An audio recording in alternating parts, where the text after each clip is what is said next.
সমস্যা নাই। আমি কিছু বলছি না, আমি তুই তোমার বাসায় যাও। বাংলাদেশের আইন কতটা জঘন্য হইলে এর মতো একটা মহিলা ধর্ষণ মামলা আমাকে দিতে পারে? 50 বছরের একটা মহিলা আমাকে ধর্ষণ মামলা দিচ্ছে, তাকে কিভাবে ধর্ষণ হয়? তোকে কিভাবে ধর্ষণ হয়? সেটা তুই কোর্টে যে প্রমাণ করিস। কোর্ট তো তোর কি না, তোর বাপের না কোর্ট? তোর বাপ আর্মিতে, তোর ভাই আর্মিতে, তোর জামাই আর্মিতে, তোর 2টা জামাই আর্মিতে। তোর তো আইন কি না? আর আমরা তো গরিব মানুষ, আমাদের তো সময় নাই, আমাদের তো এই সমাজে কোনো স্থায়ী নাই। আমরা তো সমাজের ময়লা আবর্জনা, আমরা এই সমাজে।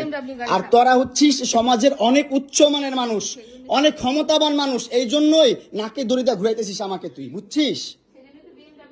হ্যাঁ, বিএমডব্লিউ নিয়ে যোগ্যতায় চালাই, তোর টাকা দিয়ে চালাই না, নিজের যোগ্যতা চালাই, কামাই করে চালাই। হ্যাঁ, বড়লোক হইতে পারবো না? কোথাও লেখা আছে গরিবরা বিএমডব্লিউ চাইতে পারবে না, গরিবরা বড়লোক হতে পারবে না? কোথাও